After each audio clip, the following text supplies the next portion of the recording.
Mani sauc Dina. Es esmu no Latvijas. Dzīvoju lielpilsētā Rīga, galvaspilsēta Latvijas. Man ir neliela ģimene ar 2 bērniem.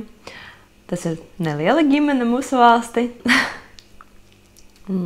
Kad mūsu valsts iestājas Eiropas Savienībā, tieši mums piedzima meitiņa. Un, viņa auga jau Eiropas Savienība.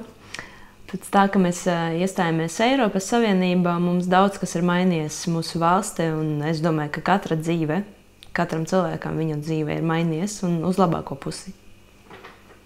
Maniem bērniem bērnība tagad ir daudz savādāka nekā bija mana bērnība un manam vīram. Mūsu bērni aug attīstītākā valstī, un viņam tagad ir daudz iespēju. Protams, man ļoti gribētos, lai mūsu valsts arvien attīstās vēl vairāk, un bērni paliktu. Es gribētu, protams, lai viņi mācītos šeit, lai viņi strādātu šeit, mūsu valstī, bet kā viņi izdomās nākotnē, es nezinu. Mums ir jāiet balsot, lai mūsu nākotnē būtu labāka un lai mūsu bērniem nākotnē būtu labāka.